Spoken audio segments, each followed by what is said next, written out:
Good evening साथियों, आप सभी लोगों का सक्सेस प्लेटफॉर्म 2591 पर स्वागत है। दोस्तों, इस वीडियो में हम ज्ञान बिंदु बिहार दरोगा के सेट नंबर 20 को डिस्कस करने वाले हैं। इससे पहले सेट नंबर 1 से लेकर सेट नंबर 19 तक को डिस्कस करके वीडियो अपलोड किया जा चुका है।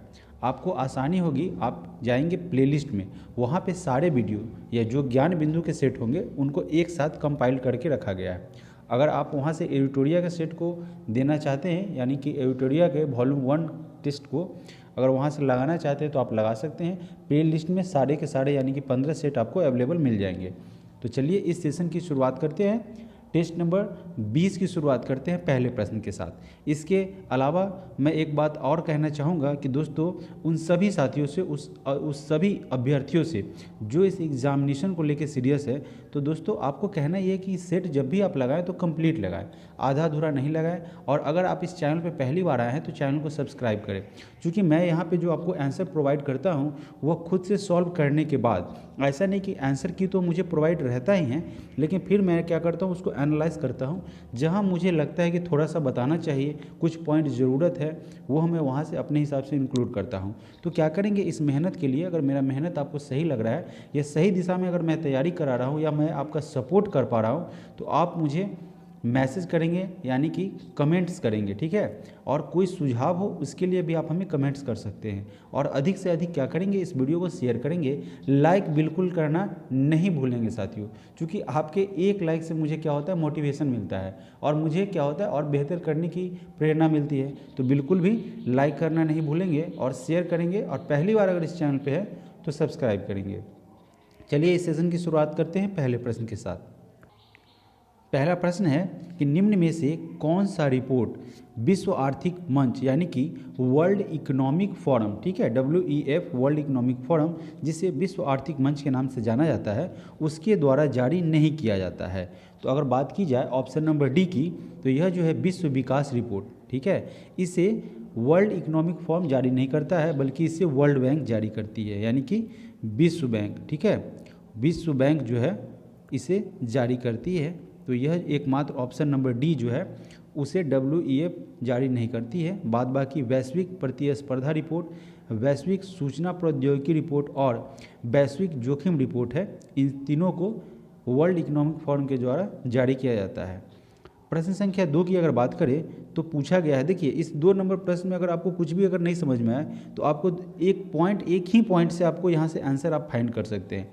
वह क्या पॉइंट है, प्रश्न में क्या कह रहा है, देखिए यहाँ पे ऑप्शन नंबर 2 और ऑप्शन नंबर 3 को, प्रश्न में क्या कह रहा है कि कौन सा कथन सही है, ये पूछा जा रहा है। तो आप क्या करेंगे, ऑप्शन नंबर 2 को देखेंगे। आपको अगर याद होगा या कभी आपने रट्टा मारा होगा तो वहाँ पे क्या होगा, वैद्युत संयोजक बंधन जो होता है वह सबसे मजबूत बंधन होता है। अगर आपको यह पता है तो यह तो आपका ऑप्शन 2 सही हो गया। और ऑप्शन 3 की अगर बात करें तो उप सहसंयोजक बंधन जो होता है वह सबसे कमज़ोर बंधन होता है। तो यह सबसे मजबूत बंधन के बारे में आपको पता चल गया और सबसे कमज़ोर बंधन के बारे में पता चल गया, तो ये आपका दोनों सही है। और यहाँ पे ऑप्शन अगर इसकी बात करें तो अधिक कौन मजबूत होता है और कौन कम होता है उसको जानने की ज़रूरत ही नहीं है, ठीक है। तो आपका 2 और 3 सही हो जाएगा, जो कि ऑप्शन नंबर बी में दिया हुआ है। बाद बाकी अगर आपको याद होगा ना कि वैद्युत सहसंयोजक बंधन जो होता है सबसे मजबूत होता है और उप सहसंयोजक बंधन सबसे कमज़ोर होता है, तो आप यहीं से आंसर इसको फाइंड कर पाएंगे। चलिए बढ़ते हैं अगले प्रश्न की तरफ। प्रश्न संख्या 3, तीसरे नंबर प्रश्न में कह रहा है कि हाल ही में रही सौर क्रांति यानी कि सौर रिवोल्यूशन जो है उसका संबंध किस देश से है। तो दोस्तों इसका संबंध अफगानिस्तान से है। यहाँ पे जो हमला हुआ था उसमें कई हजार लोग मारे गए थे लगभग, तो उसी के बारे में है यह सौर रिवोल्यूशन। अगला प्रश्न है प्रश्न संख्या 4, विज्ञान में महिलाओं और लड़कियों का अंतर्राष्ट्रीय दिवस हर साल कब मनाया जाता है। तो इसे जो है 11 फरवरी को प्रत्येक साल मनाया जाता है। और इसकी अगर शुरुआत की बात की जाए, यह स्टार्ट कब हुआ था दोस्तों, तो इसकी अगर बात की जाए तो इसकी शुरुआत हुई थी 22 दिसंबर 2015 को, ठीक है, 22 दिसंबर 2015 से इसकी शुरुआत की गई थी। अगला प्रश्न है प्रश्न संख्या 5, 5वें नंबर प्रश्न में कह रहा है कि सूची 1 को सूची 2 से सुमेलित कीजिए तथा नीचे दिए गए कूट से सही उत्तर को चुनना है। देखिए सर्व शिक्षा अभियान की शुरुआत की अगर बात की जाए तो इसकी शुरुआत कब हुई थी, तो सर्व शिक्षा अभियान की शुरुआत हुई थी 2001 से 2 के करीब। तो यहाँ पे आपका ऑप्शन नंबर 3 आपका करेक्ट आंसर हो जाएगा। ऑप्शन बी में क्या कह रहा है कि साक्षर भारत मिशन, यह साक्षर भारत मिशन की शुरुआत हुई थी 2009 में, ठीक है, यानी कि बी का 4 हो जाएगा। और ऑप्शन अगर सी की बात करें तो ऑपरेशन ब्लैक बोर्ड था जिसकी शुरुआत 1987 में हुई थी, तो ऑप्शन सी का 1 हो जाएगा। और अंतिम ऑप्शन बचा राष्ट्रीय साक्षरता मिशन जो कि ऑप्शन नंबर डी है, उसकी शुरुआत हुई थी 1988 में, ठीक है। इस प्रकार से अगर इसका आंसर देखेंगे तो ए का थर्ड, देखिए ए का थर्ड मात्र एक ही ऑप्शन में है जिसकी शुरुआत हो रही है ऑप्शन नंबर ए में, ठीक है। ऑप्शन नंबर ए आपका करेक्ट आंसर हो जाएगा। छठे नंबर प्रश्न में पूछा गया है कि 30 जनवरी से 11 फरवरी 2023 तक मध्य प्रदेश में खेलो इंडिया यूथ गेम्स का कौन सा संस्करण आयोजित किया गया था। तो यह जो है मध्य प्रदेश में जो खेलो इंडिया यूथ गेम्स था उसका 5वां संस्करण था, ठीक है, 5वां संस्करण था। और इसमें सबसे ज़्यादा पदक की बात की जाए तो वो महाराष्ट्र ने जीता है, ठीक है ना। महाराष्ट्र ने सबसे ज़्यादा पदक जीता है। तो बात की जाए कुल कितना, तो कुल 161 पदक महाराष्ट्र के द्वारा जीता गया है, ठीक है। और कुल गोल्ड मेडल की अगर बात की जाए तो 56 गोल्ड जीता है महाराष्ट्र, ठीक है, 56 गोल्ड सहित टोटल मेडल उसने 161 मेडल जीता है, ठीक है। तो इसका आयोजन कहाँ पे हुआ था, मध्य प्रदेश में हुआ था। और अगर बात की जाए अगला प्रश्न की, तो प्रश्न संख्या 8 में पूछा गया है, 8 नंबर प्रश्न में क्या कह रहा है कि निम्न में से कौन सा युग सही सुमेलित नहीं है। देखिए, एक तरफ अनुसंधान संस्थान है और दूसरी ओर उसके मुख्यालय के बारे में जिक्र किया गया है, तो पूछा गया इसमें से सुमेलित नहीं है यानी कि गलत कौन सा है। देखिए, पहले अगर ऑप्शन की बात की जाए तो पहला ऑप्शन में कह रहा है कि भारतीय प्राणी सर्वेक्षण संस्थान जिसका मुख्यालय कोलकाता में है, तो यह तो आपका सही है। ऑप्शन बी की बात करें, राष्ट्रीय भू भौतिकीय अनुसंधान संस्थान जिसका मुख्यालय हैदराबाद में है, तो ये भी आपका करेक्ट है। ऑप्शन सी में कह रहा है कि राष्ट्रीय मांस अनुसंधान केंद्र जो कि हैदराबाद में है, ठीक है। अब ऐसा नहीं कि कोई लोग कंफ्यूज हो जाइएगा और मुझे कमेंट करके बताइएगा सर दिल्ली होगा, ठीक है, तो दिल्ली वगैरह नहीं होगा, हैदराबाद आपका करेक्ट है, ठीक है। और ऑप्शन डी में अगर बात की जाए तो भारतीय वनस्पतिक सर्वेक्षण जो है उसका मुख्यालय लखनऊ है, जो कि आपका गलत है। इसका कहाँ पे है, कलकत्ता में है, ठीक है, कलकत्ता में है, यानी कि कोलकाता पहले बोला जाता था, कलकत्ता बोला जाता था, अब वो कोलकाता हो गया। तो आप कलकत्ता कहिए अथवा कोलकाता कहिए, कोलकाता हो गया। और इसकी स्थापना हुई थी, कब हुई थी, 1890 में हुई थी, ठीक है, 1800, भारतीय वनस्पति सर्वेक्षण की बात कर रहा हूँ, तो उसकी स्थापना 1890 में कलकत्ता में हुई थी। और जहाँ आपका लखनऊ दिया हुआ है वो आपका गलत हो जाएगा, तो आपको गलत आंसर बताना था, यानी गलत ऑप्शन को फाइंड करना था, ऑप्शन डी आपका राइट आंसर बन जाएगा। 9वें नंबर प्रश्न में पूछा गया है कि निम्न में से लोही, ठीक है, लोही किसकी नस्ल है जो सर्वाधिक दूध देती है। तो दोस्तों यह जो लोही है वो भेड़ की एक प्रजाति है, एक नस्ल है जो प्रत्येक दिन, ठीक है, प्रत्येक दिन 1.2 लीटर दूध देती है, ठीक है। अगला प्रश्न है प्रश्न संख्या 10। देखिए, ये 10वां नंबर प्रश्न जो है वो बहुत बड़ा लॉजिकल नहीं है, इजी प्रश्न है और बेतुका प्रश्न है, ठीक है। आप इसे खुद से सॉल्व करेंगे, यहाँ पे आपको खुद से बैक जाना होगा, डेज काउंट करना होगा। और इस तरह के प्रश्न में मैंने क्या बताया है कि हर 7वें दिन डेज रिपीट हो जाता है, तो बहुत ही ईजी प्रश्न है। आप डेज काउंट करेंगे, वहाँ से डिवाइड कर देंगे, अगर 7 से जितना डिविजिबल हो गया सेम डेज हो गया, उसके बाद जितना बचेगा वहाँ से उस डे को क्या करेंगे, रीकाउंट कर लेंगे, ठीक है। तो इस प्रकार जो है यह 27 मई 2007 को रविवार है, तो 27 मई 2018 को कि सप्ताह का कौन सा दिन होगा, तो इसको अगर काउंट करेंगे, ठीक है, चूँकि काउंट करके मैं बताऊंगा बहुत सारा समय निकल जाएगा, तो इसका आंसर ऑप्शन बी हो जाएगा, ठीक है। और मैंने पिछले सेट में या इससे पिछले 2, 3, 4 सेट पीछे अगर जाएंगे तो उसमें मैंने काउंट करके बताया भी हुआ हूँ, ठीक है। तो बार बार उसी चीज़ को इजीली प्रश्न को डेज को काउंट करना ये बहुत बड़ा टॉपिक नहीं है, आप खुद से इसे सॉल्व कर लेंगे। अगला प्रश्न है प्रश्न संख्या 11। 11 नंबर प्रश्न में क्या कह रहा है कि 50 और 70 के बीच उन सभी संख्याओं के औसत जो कि 6 से विभाज्य है। तो 6 से 50 और 70 के बीच की अगर बात कर रहा है तो क्या होगा, 54 हो जाएगा, 6 8 जा 48 होता है ना, और 6 9 जा 54, तो यहाँ 54 हो जाएगा। और 54 में 6 और ऐड कर देंगे तो 60 हो जाएगा, 54, 60 और 66, ठीक है। यह 6 से डिविजिबल है, तो इसका क्या बोल रहा है, औसत बोल रहा है, ठीक है। अब औसत निकालते हैं, 6 0 और 4, 10 का 0 कैरी 1, 6 6 12 12 5 17 और 1 कैरी वाला 18 हो जाएगा, और डिवाइडेड बाई 3, चूँकि एवरेज निकालना है ना तो यहाँ पे 60 आ गया। ठीक है, चलिए अब आगे और पढ़ते हैं। आगे क्या कह रहा है, 10 और 45 के बीच सभी अभाज्य संख्या है। तो 10 से 45 के बीच अगर आप मिलाते हैं तो क्या होता है दोस्तों, 10 से 45 के बीच 11 हो जाता है, 13 हो जाता है। ठीक है, 11 हो जाता है, 13 हो जाता है, 15 तो नहीं होगा, 17 हो जाता है, फिर 19 हो जाता है, 19 के बाद फिर यहाँ पे 23 आपका हो जाता है। ठीक है, 23 हो जाता है, फिर 23 की अगर बात आप करेंगे तो 24 नहीं होगा, 25 नहीं होगा, 26, 27, 28, 29, फिर 29 हो जाएगा। ठीक है, इस तरीके से अगर आप काउंट करेंगे तो 29 के बाद 29 के बाद 31 हो जाएगा। ठीक है, हमको 45 तक जाना है। 31 के बाद क्या हो जाएगा, 32 नहीं होगा, 33 नहीं होगा, 34, 35, 36, 37 हो जाएगा। ठीक है, फिर 37 का 38, 39 और 40 नहीं होगा तो फिर क्या हो जाएगा, अगला 41 हो जाएगा। फिर वो 41 के बाद क्या हो जाएगा, 43 हो जाएगा। तो इन सभी नंबर को आप काउंट करते हैं दोस्तों तो क्या आ जाता है, ऐड करते हैं।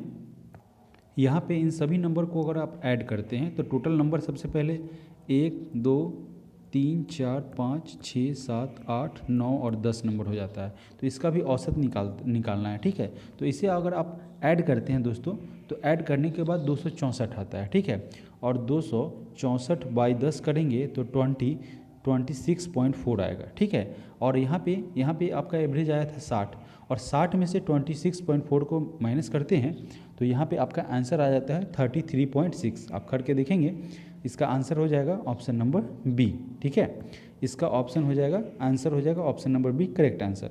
12 नंबर प्रश्न में कह रहा है कि कौटिल्य के अर्थशास्त्र में गुप्तचरों के विभाग को क्या कहा गया है। तो आप अलग अलग सोर्स से अगर देखेंगे तो अलग अलग नाम आपको मिलने का देखने को मिलेगा। ठीक है, जबकि इसका करेक्ट आंसर क्या हो जाएगा, महामात सर्प। ठीक है, महामात या सर्प जो है इसका करेक्ट आंसर हो जाएगा।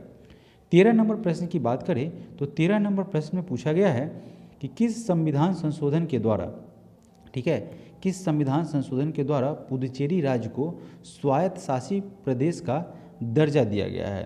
तो यह जो है संविधान संशोधन 14वां संविधान संशोधन के द्वारा पुदुचेरी राज्य है उसे स्वायत्त शासी प्रदेश का दर्जा मिला। अगर आपसे प्रश्न में यह पूछा गया कि 14वां संविधान संशोधन कब हुआ था तो यह हुआ था 1962 में। ठीक है, 1962 में 14वां संविधान संशोधन हुआ था। 14 नंबर प्रश्न की बात करें तो पूछा गया है कि हाल ही में किस देश ने नई दिल्ली में अंतर्राष्ट्रीय सौर गठबंधन समझौते पर हस्ताक्षर किए हैं। तो यह जो है कांगो। ठीक है, कांगो ने नई दिल्ली में अंतर्राष्ट्रीय सौर गठबंधन समझौते पर एग्रीमेंट किया है, हस्ताक्षर किया है। 15 नंबर प्रश्न की बात करें तो पूछा गया है कि 108वीं इंडियन साइंस कांग्रेस का आयोजन किस शहर में हुआ है। तो इसका आयोजन दोस्तों नागपुर में किया गया है, और यह आयोजन कब हुआ था, 3 जनवरी 2023 को। 3 जनवरी 2023 को इसका आयोजन नागपुर में किया गया था। 16वें नंबर प्रश्न में पूछा गया है कि 13 सितंबर 2022 को पुलिस भर्ती में 3rd जेंडर आरक्षण की घोषणा करने वाला पहला राज्य कौन बन गया है। तो ऐसा करने वाला पहला राज्य कर्नाटक बना है। कर्नाटक ने क्या किया है कि 3rd जेंडर जो है उसको क्या किया है, आरक्षण देने का यानी कि रिजर्वेशन देने का क्या किया है, व्यवस्था किया है, और ऐसा करने वाला पहला राज्य कर्नाटक बन गया है। 17 नंबर प्रश्न की बात करें तो पूछा गया है कि निम्नलिखित में से किस ग्रह समूह को गैसीय ग्रह यानी कि गैस प्लैनेट कहा जाता है, क्योंकि वे मुख्यतः हल्की बर्फ द्रव और गैसों से बने होते हैं। तो यहाँ पे ऑप्शन देखिए। ठीक है, ऑप्शन को देखिए और समझ लीजिए। यहाँ पे बृहस्पति, यूरेनस, नेपच्यून और शनि है। ठीक है, इनको क्या कहा गया है, गैस प्लैनेट के नाम से जाना गया है। ठीक है, इसे गैसों का, गैस ग्रह का समूह कहिए या ग्रह समूह को गैसीय ग्रह कहिए, जो भी कहिए, इसे कहा गया है ऑप्शन नंबर बी को। 18 नंबर प्रश्न में पूछा गया है कि निम्नलिखित में से किसके उत्सर्जन में संभारिक उत्पन्न होते हैं। यानी कि संभारिक की अगर बात की जाए तो आपने पढ़ा होगा कि देखिए समस्थानिक का आपने डेफिनेशन पढ़ा होगा कि क्या होता है, परमाणु संख्या समान, द्रव्यमान संख्या भिन्न भिन्न। किस में, समस्थानिक में। जबकि जस्ट इसका उल्टा होता है, संभारिक में द्रव्यमान संख्या क्या होता है, यहाँ पे उसमें परमाणु संख्या समान होती है और संभारिक में द्रव्यमान संख्या क्या होता है, समान होता है और परमाणु संख्या भिन्न होती है। तो यहाँ प्रश्न में क्या कह रहा है कि किसके उत्सर्जन में संभारिक उत्पन्न होता है। तो गामा किरणों का जो जहाँ पे उत्सर्जन होता है उसके माध्यम से गामा किरणों का उत्सर्जन होता है, गामा किरणें उत्पन्न होती है। 19 नंबर प्रश्न में पूछा गया है कि निम्न में से कौन कायांतरित चट्टान का उदाहरण नहीं है। तो बात की जाए यहाँ पे सेल, ठीक है, सेल की अगर बात करें साथियों तो सेल जो है वह कायांतरित चट्टान नहीं है, ठीक है, इसे परतदार चट्टान के नाम से भी जाना जाता है। ऑप्शन ए आपका करेक्ट आंसर हो जाएगा। 20 नंबर प्रश्न में पूछा गया है कि डाफर जनजाति एक जनजाति का प्रकार है, एक नाम है। डाफर जनजाति मुख्यतः किस राज्य में पाया जाता है। तो यह केरल राज्य में डाफर जनजाति जो है वह पाई जाती है। 21 नंबर प्रश्न की अगर बात करें तो 21 नंबर प्रश्न में पूछा गया है कि मेलाटोनिन हार्मोन, ठीक है, मेलाटोनिन हार्मोन का उत्सर्जन किस ग्रंथि के द्वारा होता है। तो यह जो है पीनियल ग्रंथि के द्वारा मेलाटोनिन जो है या मेलाटोनिन हार्मोन जो है उसका उत्सर्जन होता है, ठीक है, और इसका उत्सर्जन कहाँ होता है, इससे यह जो पीनियल ग्रंथि है ना वह मेलाटोनिन हार्मोन को मस्तिष्क में छोड़ता है, ठीक है। तो यहाँ आंसर हो जाएगा ऑप्शन नंबर ए पीनियल ग्रंथि। 22 नंबर प्रश्न में पूछा गया है कि सैयद उस सलातीन की उपाधि किसने धारण की थी। तो यह उपाधि जो है फिरोज शाह तुगलक के द्वारा धरा गया था, यानी कि उपाधि अपने आप को फिरोज शाह तुगलक ने सैयद उल सलातीन के नाम से नवाजा था। अगला प्रश्न है प्रश्न संख्या 23। किस राज्य सरकार ने अगस्त 2022 में ई गवर्नेंस पोर्टल समर्थ लॉन्च किया है। देखिए ई गवर्नेंस पोर्टल की अगर बात की जाए जिसका नाम है समर्थ, उसे जो है उत्तराखंड राज्य सरकार के द्वारा लॉन्च किया गया था। अगला प्रश्न है प्रश्न संख्या 24। 24 नंबर प्रश्न में क्या कह रहा है कि नदियों की लंबाई के अवरोही क्रम में, अवरोही का मतलब होता है डिसेंडिंग ऑर्डर, ठीक है, आरोही का असेंडिंग, तो यहाँ पे अवरोही क्रम में गोदावरी, महानदी, नर्मदा व ताप्ती का सही अनुक्रम कौन सा है, ठीक है। तो सबसे अगर बात की जाए बड़ा से छोटा की तरफ आना है तो गोदावरी, नर्मदा और महानदी और फिर ताप्ती, यानी कि ऑप्शन नंबर बी आपका क्या हो जाएगा साथियों, करेक्ट आंसर हो जाएगा। बढ़ते हैं अगले प्रश्न की तरफ, प्रश्न संख्या 25। 25 नंबर प्रश्न में पूछा गया है, मैथ का प्रश्न है कि 50 लोगों के लिए एक पार्टी का आयोजन उन्हीं के खर्चों पर किया गया है, ठीक है, यानी कि सभी लोगों ने कंट्रीब्यूट किया और पार्टी ऑर्गेनाइज किया। उनमें से 48 लोगों ने प्रत्येक ने 950 रुपये का भुगतान किया। देखिए साथियों यह प्रश्न आप खुद से बनाएंगे, बहुत ही ईजी प्रश्न है।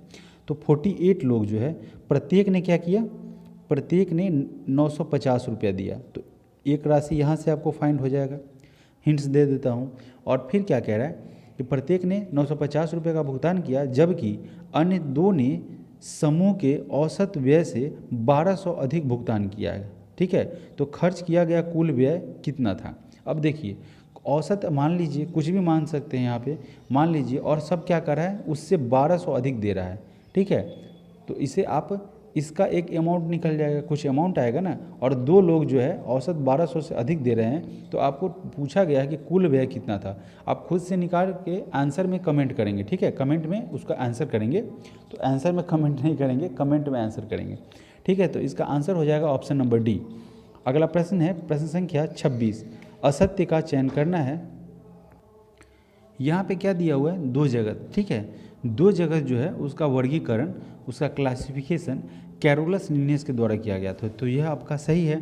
तीन जगत का जो है वह वर्गीकरण जो किया गया था हेकल के द्वारा किया गया था, और चार जगत जो है उसका वर्गीकरण कोपलैंड महोदय के द्वारा किया गया था। और साथ ही साथ अगर 5 जगत की बात की जाए तो 5 जगत का वर्गीकरण जो किया गया था वो पार्डस ने नहीं बल्कि R.H. विटेकर के द्वारा किया गया था। R.H. विटेकर, ऐसे भी लिख सकते हैं, R.H. विटेकर के द्वारा इसे किया गया था। और इसमें क्या किया था, 5 जगत में उन्होंने मोनेरा, प्रोटिस्टा, फंजाई, प्लांटी और एनिमिलिया को शामिल किया था, ठीक है। अगला प्रश्न है प्रश्न संख्या 27। 27 नंबर प्रश्न में पूछ रहा है कि अल्फा किरण का वेग प्रकाश के वेग का कितना होता है। तो अल्फा किरण है उसका वेग प्रकाश के वेग का 1/10 होता है, यानी कि 1/10वां भाग होता है। अगला प्रश्न है प्रश्न संख्या 28। 28 नंबर प्रश्न में कह रहा है कि यदि किसी तरंग की आवृत्ति 3 गुनी हो जाती है तो उसकी तरंग दैर्घ्य क्या होगी। तो यदि किसी तरंग दैर्घ्य की आवृत्ति अगर 3 गुनी हो जाएगी तो उसका क्या होगा, तो उसकी तरंग दैर्घ्य होगी मूल का 1/3 यानी कि 1/3 हो जाएगा। 1/3 ऑप्शन नंबर सी आपका करेक्ट आंसर हो जाएगा। 29 नंबर प्रश्न में पूछा गया कि एबेल पुरस्कार से संबंधित कौन से कथन सत्य है, यानी कि एबेल पुरस्कार से संबंधित इसमें कौन सा स्टेटमेंट सही है। ठीक है, तो चलिए पढ़ते हैं पहले ऑप्शन को कि यह पुरस्कार नॉर्वे की academy of science and letters के द्वारा प्रदान किया जाता है, जो कि बिल्कुल सही है। ठीक है, ऑप्शन 2 की अगर बात की जाए तो यह जो है एबेल पुरस्कार, इसे गणित के नोबेल पुरस्कार के रूप में भी जाना जाता है, यानी कि इसे गणित का नोबेल पुरस्कार कहा जाता है। यह भी आपका बिल्कुल सही है। और तीसरे नंबर ऑप्शन में कह रहा है कि इसे 2003 से प्रतिवर्ष दिया जाता है, यानी कि इसकी शुरुआत 2003 से हुई थी। तो यह भी सही है, यानी कि तीनों के तीनों स्टेटमेंट आपके सही हैं। ऑप्शन डी आपका करेक्ट आंसर हो जाएगा। 30 नंबर प्रश्न में पूछा गया है कि भारत का पहला 5G सक्षम ड्रोन IG ड्रोन है ना, वह किसके द्वारा विकसित किया गया है और ड्रोन का नाम क्या है। ठीक है, भारत का पहला 5G सक्षम ड्रोन IG ड्रोन है ना, IG ड्रोन के द्वारा विकसित किया गया है और इस ड्रोन का नाम क्या है, तो इस ड्रोन को स्काई हॉक के नाम से जाना जाता है। ऑप्शन सी करेक्ट आंसर हो जाएगा। 31 नंबर प्रश्न में पूछा गया है कि चेन्नई में आयोजित तर्कस अभ्यास में भारत के साथ कौन सा देश भाग ले रहा है। तो यह जो तर्कस जो है सैन्य अभ्यास वह चेन्नई में आयोजित हो रहा है और उसमें भारत और अमेरिका जो है इसमें पार्टिसिपेट कर रहे हैं। 32 नंबर प्रश्न में कह रहा है कि श्वेत रक्त कणिकाओं में उपस्थित ग्रैन्युलोसाइट्स कण में कौन सा कण नहीं आते हैं। तो इसमें जो है लिम्फोसाइट्स जो है वो नहीं आते हैं। ठीक है, यानी कि श्वेत रक्त कणिका के बारे में आप जानते होंगे, वाइट ब्लड सेल्स की बात कर रहा है। तो उस कणिकाओं में उपस्थित जो है ग्रैन्युलोसाइट्स कण जो है उसमें कौन सा कण नहीं आते, तो उसमें लिम्फोसाइट कण सम्मिलित नहीं होते हैं। ऑप्शन डी करेक्ट आंसर हो जाएगा। 33 नंबर प्रश्न में क्या कह रहा है कि लौंग के तेल का निम्नलिखित में से कौन सा एक प्रमुख घटक है। तो उसका प्रमुख घटक है साथियों यूजेनॉल। ठीक है, यूजेनॉल जो है उसका प्रमुख घटक है। ऑप्शन बी करेक्ट आंसर हो जाएगा। 34 नंबर प्रश्न में क्या कह रहा है कि तमिलनाडु के कोरोमंडल तट किस जलवायु प्रदेश के अंतर्गत आता है। तो यह जो है साथियों AW के अंतर्गत आता है। ठीक है, AW। 35 नंबर प्रश्न में कह रहा है कि प्रकाशहीन रासायनिक अभिक्रिया के बारे में सत्य कथन का चयन करें। यह प्रकाशहीन रासायनिक अभिक्रिया होती है, उसमें क्या होता है, तो आपको सही कथन को पहचानना है। बात की जाए ऑप्शन नंबर ए की, तो ऑप्शन नंबर ए में क्या कह रहा है कि यह हरित लवक के ग्रेना में होता है। ठीक है, आपको सत्य कथन ढूंढना है, जो कि आपका यह गलत है, और यह हरित लवक के स्ट्रोमा में होता है, जो आपका बिल्कुल सही है। आप याद रखेंगे यह कहाँ पे होता है, हरित लवक के स्ट्रोमा में होता है। और इस अभिक्रिया का अध्ययन रॉबर्ट हिल ने किया था, ये आपका गलत है, इसका अध्ययन रॉबर्ट हिल ने नहीं किया था। और इस अभिक्रिया में प्रकाशीय अपघटन के लिए मैग्नीज तथा क्लोरीन आवश्यक है। ये सारे के सारे गलत है। ऑप्शन बी आपका क्या हो जाएगा, एकमात्र सही ऑप्शन हो जाएगा। अगला प्रश्न है प्रश्न संख्या 36, क्वेश्चन नंबर 36 नंबर में क्या कह रहा है कि कपड़ों को सुखाने के लिए निम्नलिखित अवस्थाओं का कौन सा समूह उपयुक्त नहीं है।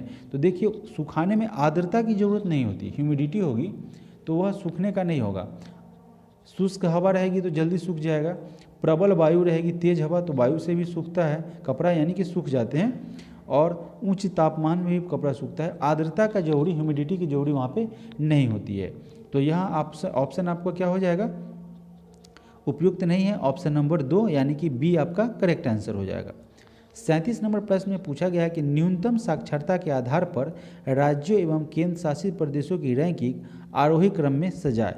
देखिए, न्यूनतम यानी कि मिनिमम जहाँ पे लिटरेसी है, साक्षरता दर, उसके आधार पर राज्यों एवं केंद्र शासित प्रदेशों की रैंकिंग को आरोही यानी कि कम से आगे की तरफ दर्शाना है। तो देखिए, इसकी शुरुआत हो जाएगी सबसे कम, तो यहाँ पे आप एकमात्र है हमारा महान बिहार, तो बिहार से इसकी शुरुआत होगी। फिर बिहार के बाद फिर किसका नंबर आएगा, अरुणाचल प्रदेश का आएगा, फिर राजस्थान का आएगा। तो सी करेक्ट आंसर हो जाएगा।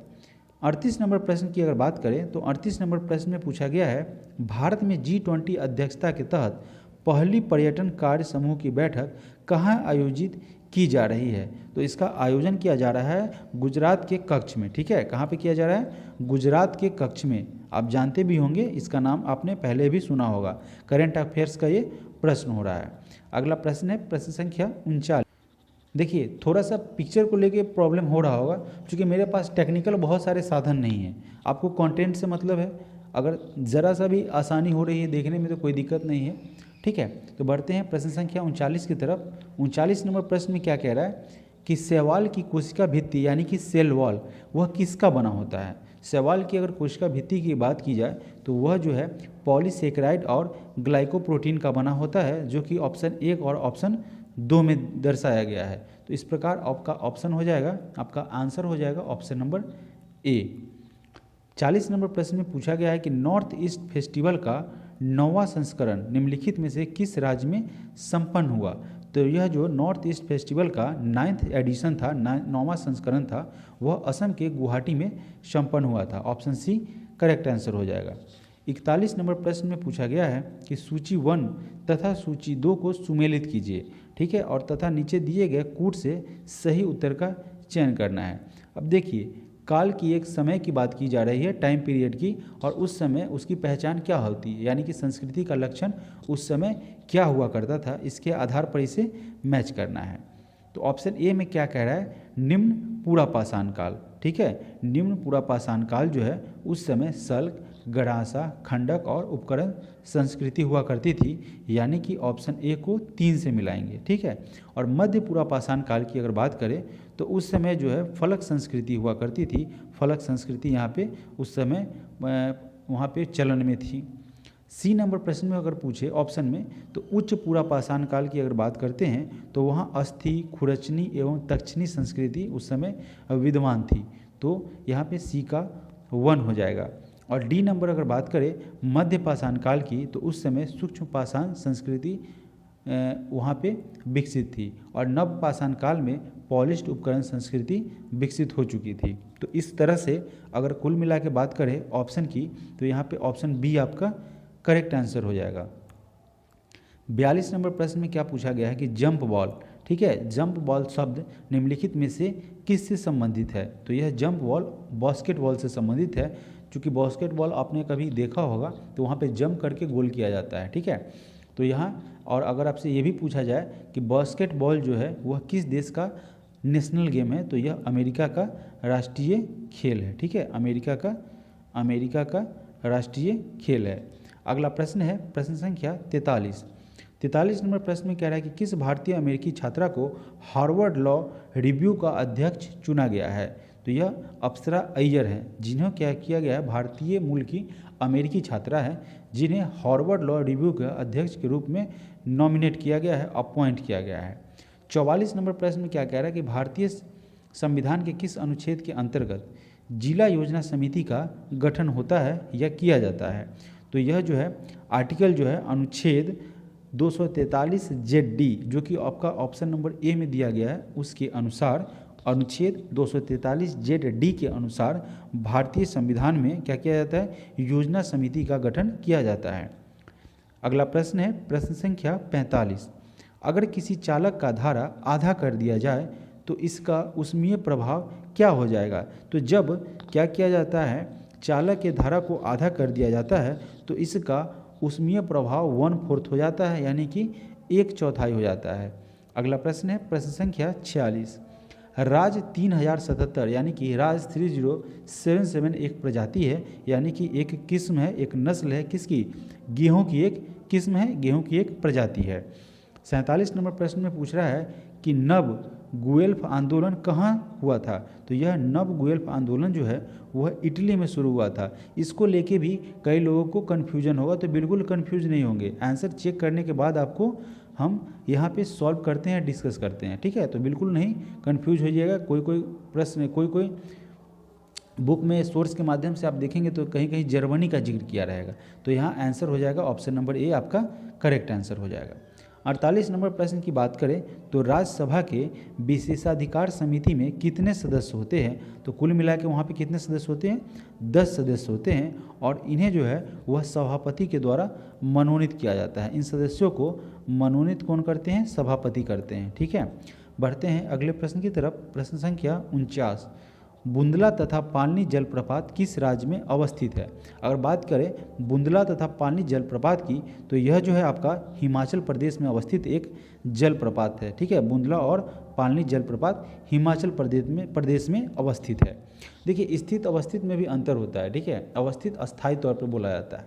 चलिए बात करें 50 नंबर प्रश्न की, तो 50वें नंबर प्रश्न में 2 सूची दिया हुआ है, एक युद्ध दिया गया हुआ है और दूसरा उससे संबंधित देश है, यानी कि यह नील नदी का युद्ध जो हुआ था वह किन देशों के मध्य हुआ था। इस तरीके से आपको आंसर को मैच करना है। तो पहला ऑप्शन है नील नदी का युद्ध। तो दोस्तों, नील नदी का युद्ध जो है वह 1798 में हुआ था। इतना ज़्यादा डीप नहीं जान के हम जानते हैं कि किनके मध्य हुआ था। तो यह नील नदी का युद्ध जो है इंग्लैंड एवं फ्रांस के मध्य हुआ था, जो कि आपका ऑप्शन नंबर 4 में दिया हुआ है। इसके अलावा अगर हम बात करें कि यहाँ पे ट्राफलगर का युद्ध, तो ठीक है, यह ट्राफलगर का युद्ध जो हुआ था वह हुआ था फ्रांस एवं रसिया के मध्य, फ्रांस एवं रूस के मध्य। इसके अलावा बात करें बर्दन की लड़ाई की, ठीक है, तो बर्दन की लड़ाई हुई थी फ्रांस एवं जर्मनी के मध्य, और यह सेडान की युद्ध जो है, सेडान की लड़ाई फ्रांस एवं प्रसा के मध्य हुई थी। तो इस प्रकार अगर आप देखेंगे तो इसका ऑप्शन नंबर डी आपका करेक्ट आंसर हो जाएगा। 51 नंबर प्रश्न में क्या कह रहा है, देखिए, वरीयता के अनुक्रम के आधार पर, ठीक है, यानी कि श्रेष्ठ के हिसाब से, तो कौन सा क्रम सही है? तो सबसे पहले यहाँ पे नंबर आ जाएगा भूतपूर्व राष्ट्रपति का। तो देखिए, प्रथम से कहाँ पे शुरुआत किया गया है? सभी में प्रथम से शुरुआत किया गया है। उसके बाद नंबर आ जाएगा ऑप्शन नंबर 2 की, यानी कि उप प्रधानमंत्री का। ठीक है, अब यहाँ पे जितने ऑप्शन को पढ़ेंगे उसमें उसके बाद भूतपूर्व राष्ट्रपति जो कि आपका ऑप्शन में दिया हुआ है, उसके बाद उप प्रधानमंत्री का क्रम आएगा, यानी कि एक के बाद दूसरा का क्रम आएगा, जो कि लगभग सभी में दिया हुआ है। फिर उसके बाद क्या आ जाएगा, एक के बाद यह दूसरा का नंबर आएगा। फिर उसके बाद अगर बात करें तो यहाँ पे आ जाएगा नीति आयोग के उपाध्यक्ष। ठीक है, नीति आयोग के उपाध्यक्ष की अगर बात करें तो यह 6ठा नंबर में है। ठीक है, 1, 2 और 6, देखिए 1, 2, 6 यहाँ नहीं है, तो यह आपका कैंसिल हो जाएगा। 1, 2, 6 यहाँ पे है, तो यह आपका सही हो जाएगा, और यहाँ पे 1, 2, 5 है, ये भी गलत हो जाएगा, और यहाँ पे 1, 2, 5 ये भी गलत हो जाएगा। चलिए, इसके आंसर तो हमें पता चल गया, फिर आगे पढ़ते हैं। तो यहाँ पे नीति आयोग के उपाध्यक्ष हो गए। फिर उसके बाद यहाँ पे क्या आ जाएंगे, अगर इस ऑप्शन को, इस आंसर को ही देखें तो आ जाएंगे यूपीएससी के अध्यक्ष। फिर उसके बाद नंबर आ जाएगा लोकसभा के उपाध्यक्ष का, और फिर आपका क्रम जो है कैबिनेट सचिव का आ जाएगा। ठीक है, इस प्रकार ऑप्शन बी आपका करेक्ट आंसर हो जाएगा। 52 नंबर प्रश्न में पूछा गया है कि राष्ट्रपति के अभिभाषण के बाद संसद की किस समिति की सिफारिश पर धन्यवाद प्रभाव पर चर्चा होती है? देखिए साथियों, अभी भी यहाँ जो अगर पूछा जा रहा है, आपसे प्रश्न पूछा गया है, तो यह कार्य मंत्रणा समिति के आधार पर इसे तय किया जाता है। ठीक है, प्रश्न क्या था कि राष्ट्रपति के अभिभाषण के बाद संसद की किस समिति की सिफारिश पर धन्यवाद प्रभाव पर चर्चा की जाती है? तो यह जो है वह कार्य मंत्रणा समिति के प्रस्ताव पर, उसके राय विचार पर क्या किया जाता है, धन्यवाद प्रस्ताव पारित किया जाता है। ठीक है, चलिए अगला प्रश्न है प्रश्न संख्या 53। देखिए साथियों, 53 नंबर प्रश्न को करते करते हम 100 तक तो पहुंचेंगे ही, लेकिन जो जितने भी व्यूअर पहली बार इस चैनल से जुड़े हैं तो इस चैनल को सब्सक्राइब करेंगे, क्योंकि यहाँ पे ज्ञान बिंदु के कुल 80 सेट को डिस्कस किया जाएगा। इसके अलावा समय रहेगा तो हम लोगों ने क्या टारगेट किया है, 139 टेस्ट सीरीज़ का। हालांकि क्या हुआ है, समय से पूर्व एग्जामिनेशन थोड़ा सा पहले करा दिया गया है, तो चलिए कोई दिक्कत नहीं, हताश नहीं होना है। हम लोग क्या करेंगे, दृढ़ता से एक एक टेस्ट को कंप्लीट करने का प्रयास करेंगे। और अभी भी मैं जहाँ से आपको वीडियो बना रहा हूँ, जहाँ से इस सेशन को कर रहा हूँ, तो अभी भी चूँकि एक तो दिवाली से छठ में डिस्टर्ब रहा हूँ आवाज़ के कारण, शोरगुल के कारण, क्योंकि बहुत सारे लोग फैमिली में भी एक साथ इकट्ठे होते हैं, तो आप वहाँ पे सेपरेट नहीं रह पाओगे। क्योंकि आपके सेपरेट रहने के कारण आप चाहोगे कि भाई यहाँ पे हल्ला नहीं हो, तो उन लोगों को डिस्टर्बेंस होता है, तो वैसा भी करना सही नहीं होता है। और अभी भी जहाँ से मैं वीडियो बना रहा हूँ वहाँ चारों तरफ 3 जगह बड़े बड़े हॉर्न लगा रखे हैं। मैंने पूरे रूम को लॉक कर रखा है, शीशा लगा करके फिर ये वीडियो बना रहा हूँ। फिर भी अगर थोड़ी सी आवाज़ आए तो आप कंप्रोमाइज़ कर लेंगे, एडजस्ट कर लेंगे। ठीक है, तो चलिए बढ़ते हैं अगले प्रश्न की तरफ। प्रश्न संख्या 53 नंबर प्रश्न में क्या कह रहा है कि तमिल नव वर्ष को किस नाम से जाना जाता है? यह पूर्व में भी कराया जा चुका है प्रश्न। ठीक है, अगर आपने किया होगा तो इसका आंसर जरूर दीजिएगा। इसे परुषा, ठीक है, या पिराप्पू के नाम से जाना जाता है। तमिल नव वर्ष की शुरुआत होती है और इसकी परुषा या पिरापू के नाम से जाना जाता है। 54 नंबर प्रश्न में कह रहा है कि गेहूं फसल के संबंध में कौन सा कथन यहाँ पे गलत है, कौन सा गलत कथन है गेहूं फसल के बारे में। देखिए पहले नंबर ऑप्शन में क्या कह रहा है कि यह ग्रेमनी कुल का पौधा है, जो कि आपका सही है, गेहूं के बारे में सही कथन है। उत्पादन में भारत का दूसरा स्थान है, तो यह भी आपका सही है। चीन, आप जानते होंगे कि गेहूं उत्पादन में चीन प्रथम स्थान पर है और भारत दूसरा स्थान पर, तो ये भी सही है। और उसके अलावा ऑप्शन नंबर सी की बात करें तो ऑप्शन नंबर सी में क्या कह रहा है, ऑप्शन नंबर सी में कह रहा है कि यह जो है सामान्यतः 50 से 75 सेंटीमीटर तक वर्षा की ज़रूरत होती है, तो यह भी आपका सही है। और डी में क्या कह रहा है कि बोते समय 31 से 32 डिग्री सेल्सियस तापमान चाहिए। ठीक है, तो यहाँ आपका एकमात्र डी जो है वह आपका गलत हो जाएगा और आपको क्या करना था, गलत आंसर ही, गलत ऑप्शन को ही ढूंढना था। 55 नंबर प्रश्न में बात करें तो 1962 में प्रकाशित पुस्तक साइलेंट स्प्रिंग के लेखक कौन थे, तो यह जो पुस्तक थे साइलेंट स्प्रिंग, उसे रेचल कार्सन के द्वारा लिखा गया था, तो रेचल कार्सन करेक्ट आंसर बन जाएगा। 56 नंबर प्रश्न में कह रहा है कि भारत के पहले स्वदेशी फ्लाइंग टेनर का नाम क्या है जिसने पुडुचेरी में समुद्र स्तर पर परीक्षण सफलतापूर्वक पूरा किया था, तो यह हो जाएंगे दोस्तों हंसा एनर्जी। प्रश्न पहले भी यह कराया जा चुका है, ऑप्शन बी आपका करेक्ट आंसर हो जाएगा, हंसा एनर्जी। 57 नंबर प्रश्न की बात करें, 57 नंबर प्रश्न में पूछा गया है कि पादप वर्गीकरण का पदानुक्रम निम्न में से कौन सा है। इसमें क्रम की अगर बात करें तो पूछा गया है पादप वर्गीकरण का। ठीक है, तो देखिए जगत, वर्ग, गण, कुल, वंश और प्रजाति कहाँ पे है आपका, जगत, वर्ण, गण, कुल और वंश और प्रजाति जो है यह पादप वर्गीकरण का पदानुक्रम है। ठीक है, ऑप्शन सी करेक्ट आंसर हो जाएगा। अगला प्रश्न है प्रश्न संख्या 58। 1857 की क्रांति को लेकर किसका कथन था, यदि विद्रोहियों में कोई एक भी भारतीय या कोई भी योग्य भारतीय नेता होता तो हम सदा के लिए हार जाते। ऐसा स्टेटमेंट जॉन लॉरेंस के द्वारा दिया गया था। ठीक है, जॉन लॉरेंस। 59 नंबर प्रश्न में कह रहा है कि पर्यावरण मंत्रालय ने उत्तराखंड में किस नदी पर लखवाड़ विद्युत परियोजना को मंजूरी दी है, तो यह जो है लखवाड़ विद्युत परियोजना की अगर बात की जाए तो यह यमुना नदी पर मिला है। ठीक है, उत्तराखंड सरकार के द्वारा यमुना नदी पर लखवाड़ विद्युत परियोजना को मंजूरी दिया गया है। 60 नंबर प्रश्न में कह रहा है कि राष्ट्रमंडल का महासचिव चुना जाने वाला पहला भारतीय कौन था, तो कमलेश वर्मा थे। ठीक है, जिन्हें क्या किया गया था 1 अप्रैल 2008 को। ठीक है, 1 अप्रैल 2008 को क्या चुना गया था, राष्ट्रमंडल के महासचिव के पद पर नियुक्त किया गया था, चुना गया था। 61 नंबर प्रश्न में पूछा गया है कि भारतीय नौसेना ने 17 से 22 जनवरी तक किस राज्य में एम्फेक्स 2023 मेगा अभ्यास आयोजित किया है, तो यह आंध्र प्रदेश में किया गया है। भारतीय नौसेना के द्वारा 17 से 22 जनवरी तक एम्फेक्स 2023 का आयोजन मेगा अभ्यास है आंध्र प्रदेश में किया गया था। 62 नंबर प्रश्न में पूछा गया है कि कोनराड असंबद्धता पृथ्वी के किन दो परतों के बीच है, तो यह जो है ऊपरी और निचली क्रस्ट के बीच जो है केनराल्ड असंबद्धता। ठीक है, यह ऊपरी और निचली क्रस्ट के मध्य स्थित है, तो यह आपका आंसर हो जाएगा ऑप्शन नंबर बी। 63 नंबर प्रश्न में पूछा गया है कि भारत के उपराष्ट्रपति पर महाभियोग से संबंधित, भारत के उपराष्ट्रपति नहीं सॉरी राष्ट्रपति, ठीक है, बाय मिस्टेकली मेरे मुंह से निकल गया, तो भारत के राष्ट्रपति पर महाभियोग से संबंधित कौन सा कथन इसमें से गलत है।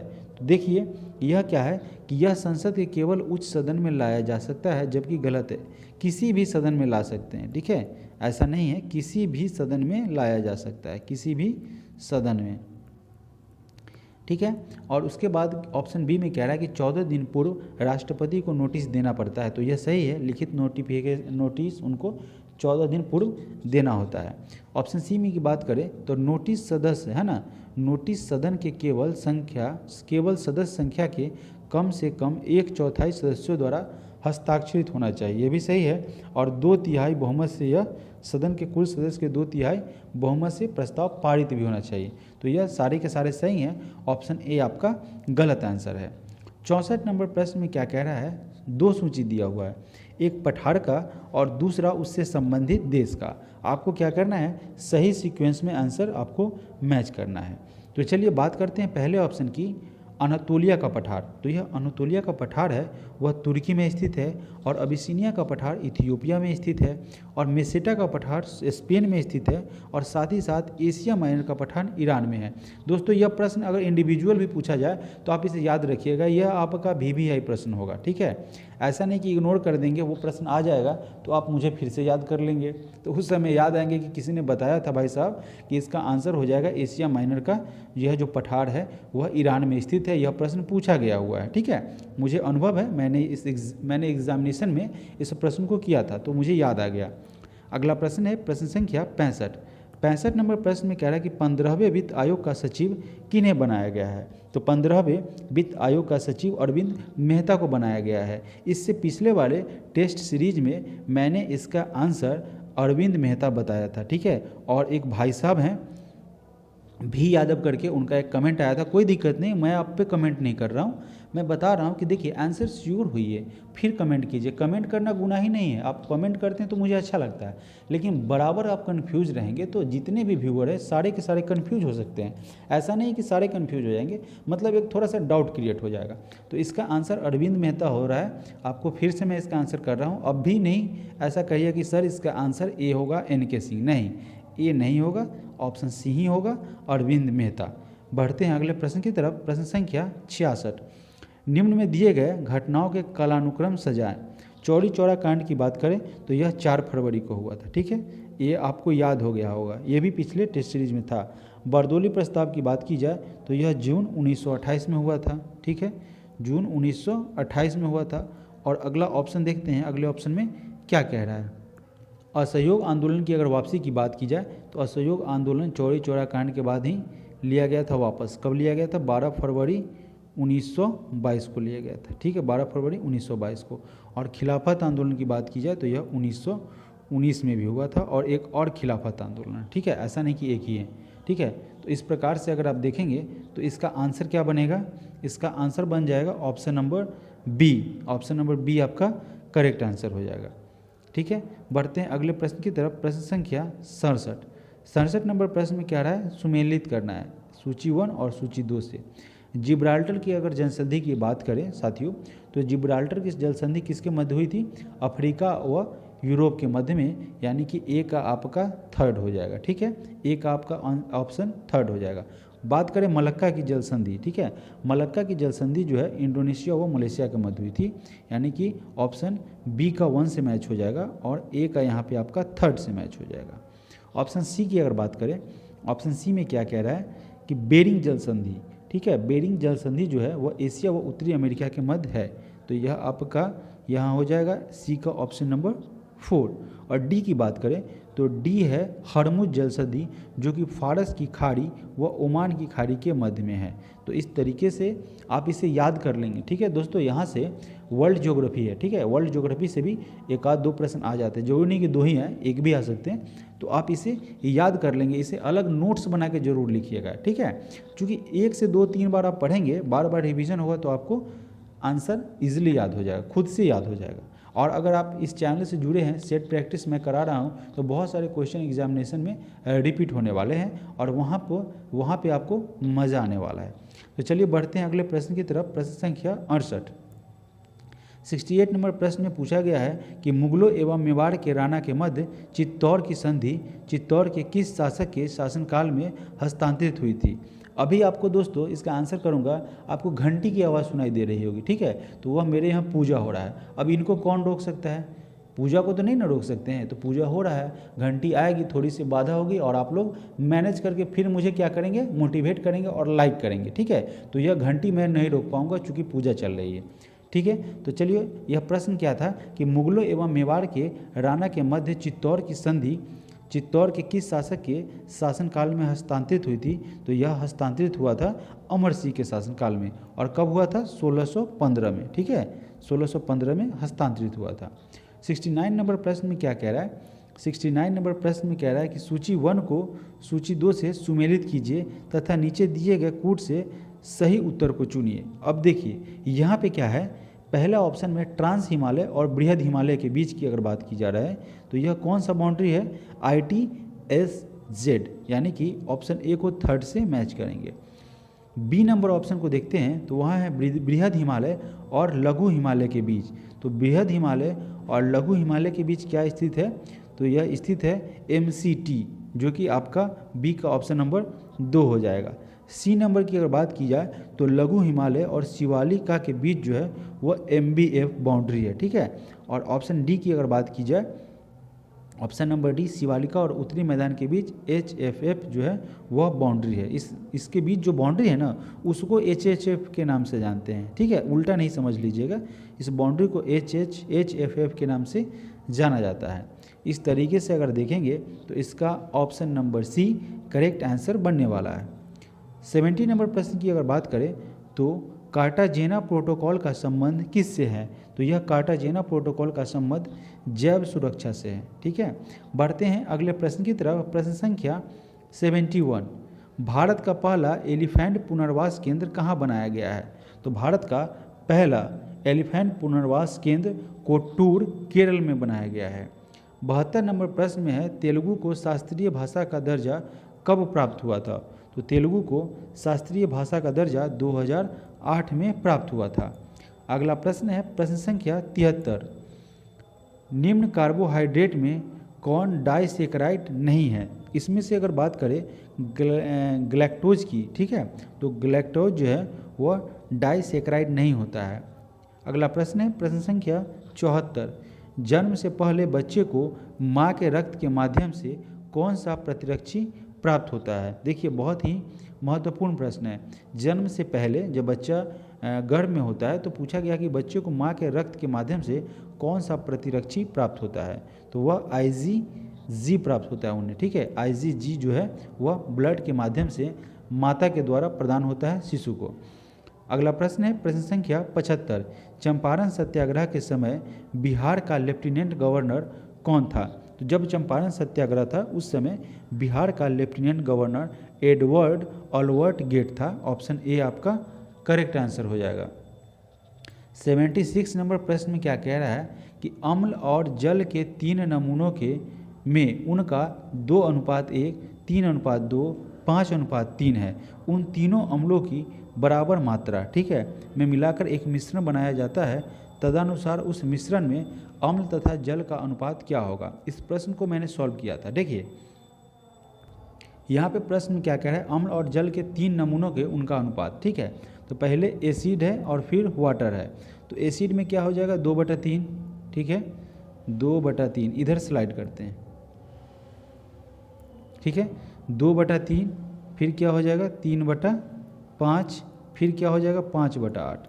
इस प्रकार अगर इसका एलसीएम लेते हैं तो 120 आता है। इसका एलसीएम आपका 120 हो जाएगा, ठीक है। इससे इसको काटेंगे तो 3 से 120 40 बार में कटेगा, ठीक है, और 40 में 2 से मल्टीप्लाई होगा तो यह आपका 80 हो जाएगा। फिर अगर यहाँ से 5 से 120 को कैंसिल करते हैं तो यह 24 बार में कटेगा, और 24 से 3 में मल्टीप्लाई करेंगे तो यहाँ पे 72 हो जाएगा। इसके अलावा 8 से 120 को अगर डिवाइड करते हैं तो 15 बार में कटेगा, और यह यहाँ पे 75 हो जाएगा। अगर आप इसे ऐड करते हैं तो यहाँ आपका क्या आ जाएगा दोस्तों, आपका आ जाएगा 227, ठीक है। आप इसे ऐड करके देख सकते हैं, 5, 2, 7, ठीक है, और 7, 7, 14, 24, 2, 22, 227 आएगा। और इसी तरीके से जब आप अगले को सॉल्व करेंगे तो अगला में आपका क्या आ रहा है, देखिए अगले वाले में क्या आ रहा है, अगले वाले में अगर आप देखेंगे तो वहाँ 1/3 आ जाएगा, ठीक है।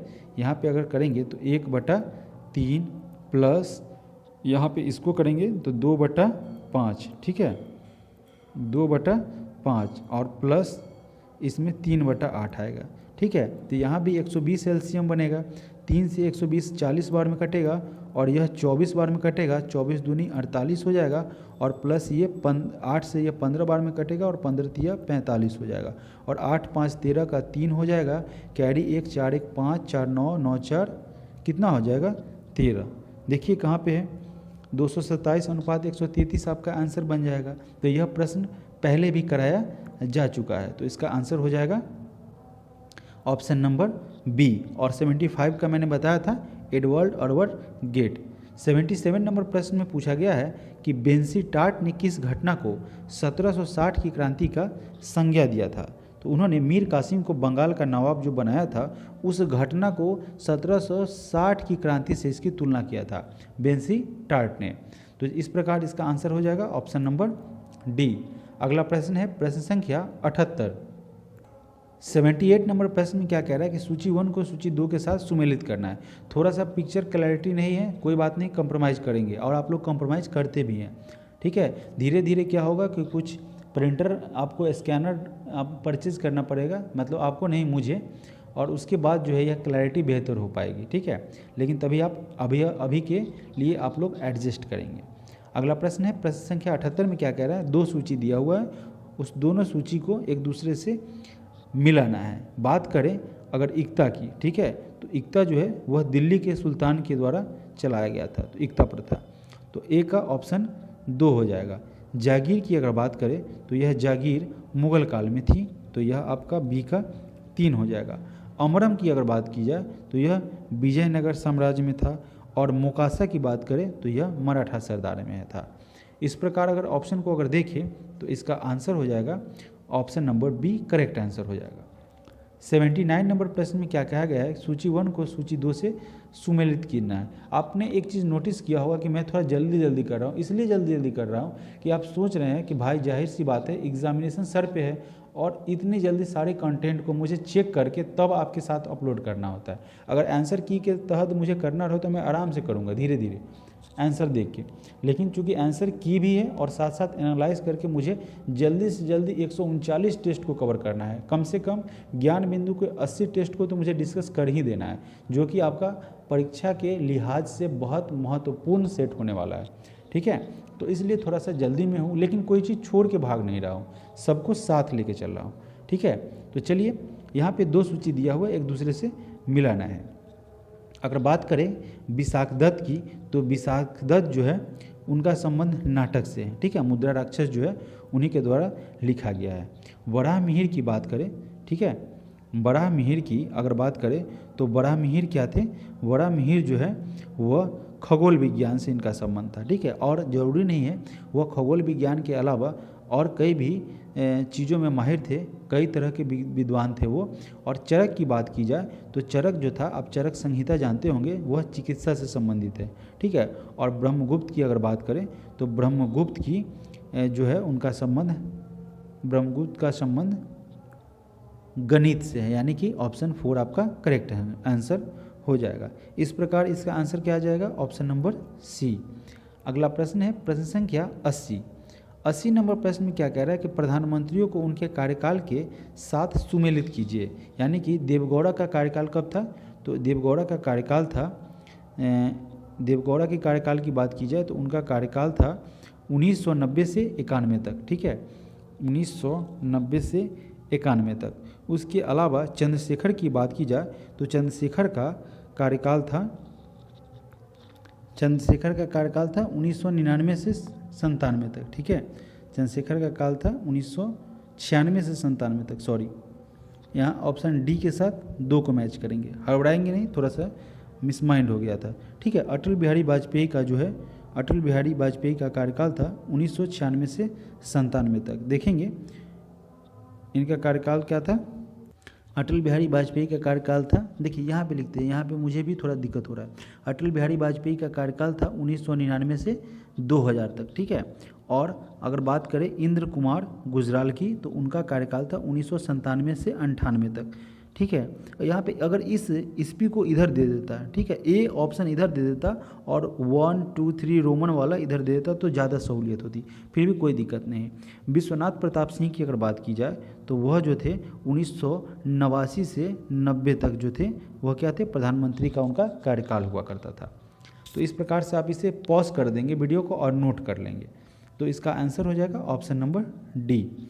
81 नंबर प्रश्न में क्या कह रहा है कि 1937 में हुए चुनाव में भारतीय राष्ट्रीय कांग्रेस निम्नलिखित में से कौन से 2 प्रांतों में एकल सबसे बड़ी पार्टी यानी कि सिंगल लार्जेस्ट पार्टी के रूप में सामने नहीं आई थी। देखिए प्रश्न में क्या कह रहा है, प्रश्न में आराम से समझिए, प्रश्न में कह रहा है कि 1937 में जो चुनाव हुआ था उसमें भारतीय राष्ट्रीय कांग्रेस निम्नलिखित में से कौन सी 2 प्रांत में, ठीक है 2 प्रांत की बात कर रहा है 1937 के संदर्भ में, वह एकल सबसे बड़ा पार्टी है ना, सिंगल लार्जेस्ट पार्टी के रूप में सामने नहीं आई थी। तो नहीं आई थी पंजाब और सिंध में, ठीक है। असम, पश्चिमोत्तर सीमांत प्रांत, पंजाब और असम और मद्रास में यह बड़ी पार्टी के रूप में उभरी थी, लेकिन पंजाब और सिंध में नहीं उभरी थी। तो आपका option number A correct answer हो जाएगा।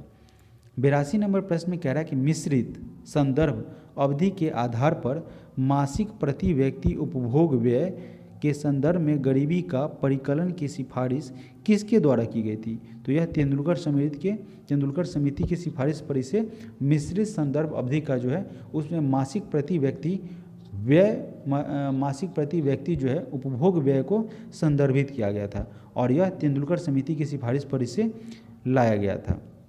2011 के जनगणना के अनुसार निम्नलिखित में से कौन से कथन सही है? इसमें क्या कहा गया था जो 2011 के जनगणना में हुआ था? तो देखिए पहला ऑप्शन है कि ऐसा व्यक्ति जो केवल पढ़ सकता है किंतु लिख नहीं सकता वह साक्षर नहीं है। कहने का मतलब पढ़ सकते हैं और लिख नहीं सकते तो साक्षर कैसे हुए? तो यह सही है। और ऑप्शन नंबर 2 में क्या कह रहा है कि 7 वर्ष और उससे अधिक की आयु के व्यक्ति जो किसी भी भाषा की समझ रखते हुए पढ़ और लिख दोनों सकता है उसको साक्षर माना जाता है। यह 2011 की जनगणना का रिपोर्ट था। तो यह दोनों के दोनों सही हो जाएंगे। ऑप्शन सी आपका करेक्ट आंसर हो जाएगा। 84 नंबर प्रश्न में क्या कह रहा है कि दिए गए पदार्थों के लिए पीएच का सही क्रम निम्न में से कौन सा है? यानी कि या तो आप डिसेंडिंग में चले जाए या असेंडिंग में चले जाए। तो इसमें राइट क्रम क्या हो जाएगा? सही क्रम ऑप्शन नंबर डी, नींबू का रस, ठीक है, इससे ज़्यादा कॉफ़ी, फिर कॉफ़ी से ज़्यादा रक्त, फिर रक्त से ज़्यादा मिल्क ऑफ मैग्नीशिया, ठीक है, या मिल्क ऑफ मैग्नीशिया से कम रक्त, रक्त से कम कॉफ़ी, कॉफ़ी से कम नींबू का रस। यह क्या है? पीएच का सही क्रम है।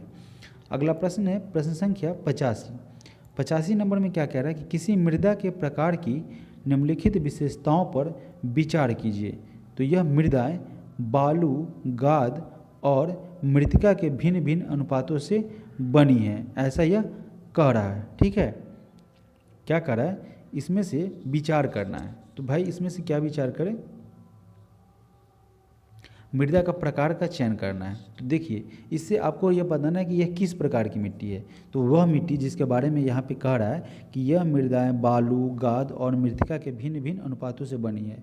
चलिए और इसका हिंट्स देखते हैं क्या कह रहा है। उस मिट्टी के बारे में और जानकारी यह दे रहा है कि इन मृदाओं में पोटास, फास्फोरिक अम्ल और चूना पर्याप्त अनुपात में है। किस में होता है ये सब लक्षण, यानी किस में मौजूद होती है ये सब पोषक तत्व? और इन मृदाओं को उनकी आयु के आधार पर आगे और वर्गीकृत किया जा सकता है। तो यह जो विशेषता दी गई है उसके आधार पर मृदा का प्रकार हमें पहचानना है। तो यह जो है जलोढ़ मिट्टी के बारे में ऐसा कहा गया है। 86 नंबर प्रश्न में कह रहा है कि निम्नलिखित में से किस वर्ष भारत में निर्वाचन आयोग के द्वारा मतदाता फोटो पहचान पत्र EPIC का प्रयोग प्रारंभ किया गया? तो इसका प्रारंभ किया गया था 1993 में। EPIC की अगर बात की जाए तो इसका पूर्ण रूप यानी कि full form election photo identity card, ठीक है, आइडेंटिटी कार्ड होता है इसका फुल फॉर्म, ठीक है। EPIC का यह फुल फॉर्म होता है और इसकी शुरुआत की गई थी 1993 में।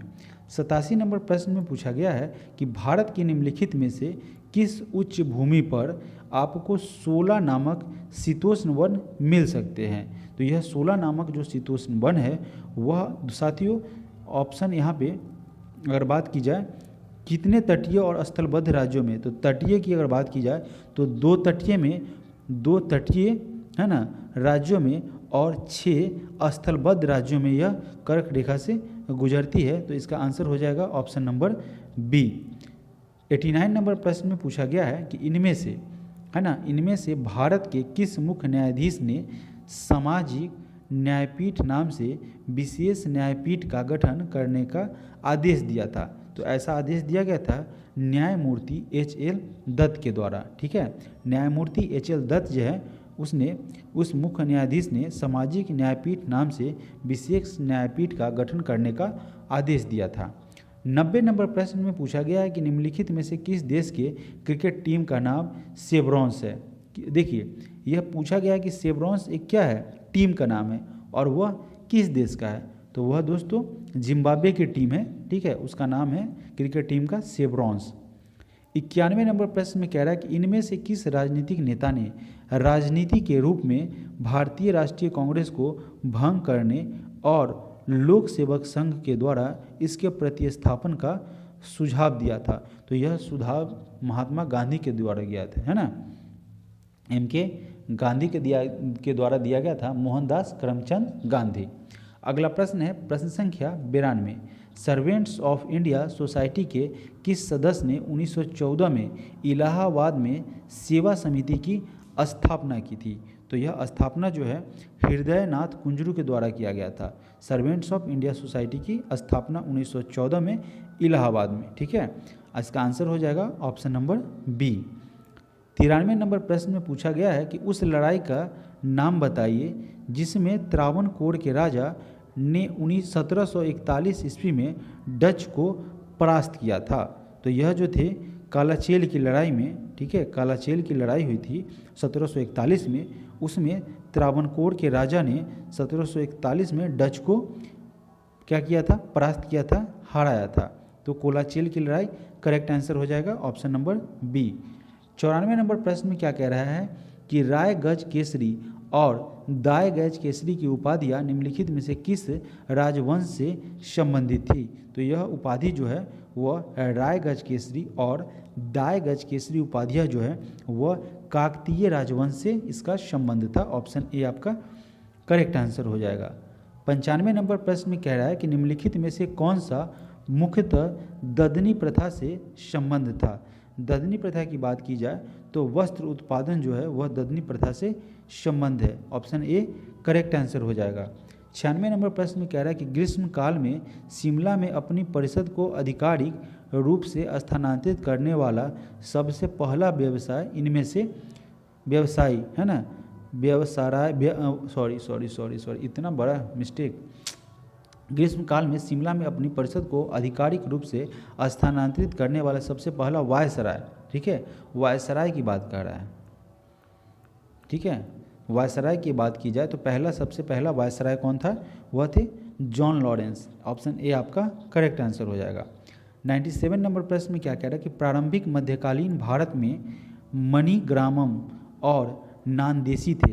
तो प्रारंभिक मध्यकालीन भारत था, उसमें मणिग्रामम और नानदेशी जो है वह क्या थे, तो वह भारतीय व्यापारियों का संघ था, ठीक है, जिसे गिल्ड के नाम से जाना जाता था। अगला प्रश्न है प्रश्न संख्या 98।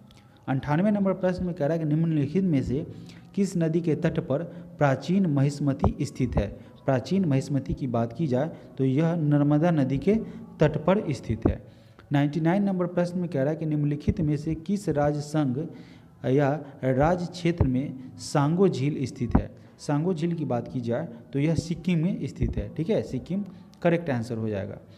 अगला प्रश्न है प्रश्न संख्या 100 जो कि इस सेट का अंतिम प्रश्न है। पूछा गया कि भारतीय मौद्रिक प्रणाली में मुद्रा आपूर्ति के निम्नलिखित में से किस रूप में सबसे व्यापक रूप में प्रयोग माना गया है। तो M3 में क्या होता है, M1 और M2 का जितना भी घटक है, ठीक है, M1 और M2 का घटक उन सब को सम्मिलित किया गया है। तो यह क्या होता है, सबसे इसका व्यापक रूप होता है, इसमें सारे के सारे सम्मिलित होते हैं। तो ऑप्शन सी आपका करेक्ट आंसर हो जाएगा। तो चलिए मिलते हैं अगले सेट में, सेट नंबर 21 के साथ। हम लोग को ज्ञान बिंदु के 80 सेट को कंप्लीट करना है और कुल मिला के 139 टेस्ट सीरीज का को संपन्न करना है, कंप्लीट करना है, और इसमें आपका साथ जो है वो अति महत्वपूर्ण होगा। तो बने रहे इस चैनल के साथ, अधिक से अधिक इस वीडियो को शेयर करेंगे और पहली बार इस चैनल के साथ जुड़े हैं तो सब्सक्राइब करेंगे। थैंक यू सो मच आप सभी लोगों का इस चैनल से जुड़े रहने के लिए और आपका इतना प्यार जो मुझे मिल रहा है। और मैं पूरा प्रयास करूंगा साथियों करंट अफेयर्स को बिल्कुल निचोड़ देने का, और साथ ही साथ NCERT के सब्जेक्ट बाय MCQ को प्रयास करने का कंप्लीट करने का पूरा प्रयास करने वाला हूं। देखिए होता क्या है साथियों, इतना कम समय जो मिला ना अंतिम समय में, हुआ था कि दिसंबर लास्ट तक जाएगा, लेकिन अब 17 दिसंबर आ गया है तो आ गया है, हम कुछ नहीं कर सकते, हम तैयारी कर सकते हैं और बेहतर तैयारी करेंगे और आप में से ही किन्हीं लोगों का रिजल्ट इसमें पक्का करना है। आप लोगों को इसमें से सीट एक सीट कम से कम आप लोगों के लिए निर्धारित है और एक सीट आपका ही है, ऐसा मान के हमें तैयारी करनी है और आगे बढ़ना है। तो चलिए साथियों, आप सभी लोगों का बहुत बहुत धन्यवाद। Thank you so much. मिलते हैं अगले सेशन के साथ।